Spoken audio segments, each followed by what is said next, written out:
Assalamualaikum, saya Alisha Safia. Dan saya Kamila Mifaila, pengacara Sepada TV, TV PSS SK Pakar 2. SK Pakar 2 telah menganjurkan program Karnival pembentukan karakter madani Climate Combat berkolaborasi dengan Yayasan Alam Sekitar dan Geng Plastik Hijau. Pelbagai aktiviti yang menarik dan bermanfaat telah diadakan.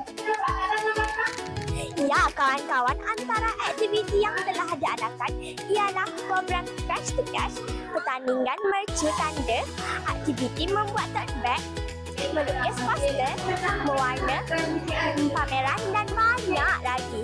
Semua pertandingan tersebut menggunakan bahan kilat semula. Ayo sama-sama kita saksikan suasana sekitar majlis berlangsung. Assalamualaikum Tuan. Apakah dapatan dan pandangan Tuan terhadap tentang yang telah dijalankan bersama SK Pakar 2? Ya, Assalamualaikum warahmatullahi wabarakatuh. Alhamdulillah, hari ini kita dapat bersama-sama dengan SK Pakar 2 dalam program Climate Combat. So, program ni kita datang untuk berkongsi pengalaman, berkongsi ilmu tentang isu-isu alam sekitar, isu pemanasan global, isu pencemaran plastik, isu pencemaran marin. Dan kita harap dengan pendedahan ini kita sama-sama dapat belajar apa yang kita sebagai masyarakat, daripada pelbagai lapisan, daripada murid-murid sekolah, guru-guru, komuniti yang boleh kita buat untuk membantu mengawal pencemaran marin, mengawal pemanasan global. Dan juga kita ada hari ini beberapa NGO lain seperti NGO penyu, pelihara, dan NGO ekocare tentang pokok bakau, dan juga NGO yang membuat sabun daripada minyak masak, dan DPR sendiri, agar kita sini dapat sama-sama belajar, bertanya soalan dan mencari ilmu baru. Terima kasih. Adakah program ini berjaya atau sebaliknya, dan nyatakan harapan Tuan terhadap program ini?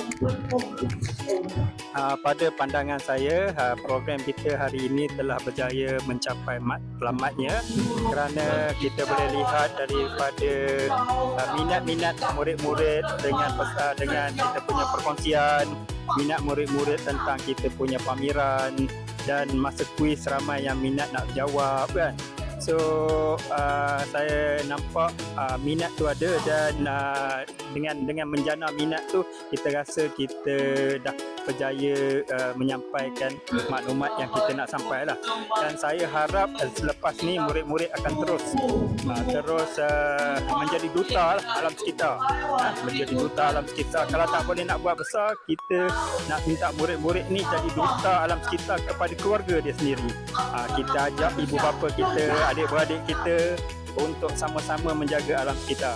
So kalau satu keluarga jaga satu keluarga, dan orang lain jaga keluarga dia, seluruh Malaysia akan jadi rakyat yang cintakan alam sekitar. Okay, terima kasih. Terima kasih Tuan.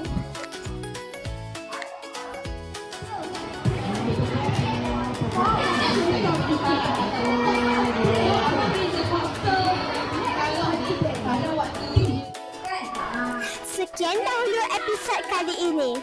Jangan lupa teruskan memberi sokongan yang jitu kepada Sepada TV, TV PSS SK Pakar 2. Mantapkan kreativiti, perkasan dan potensi diri.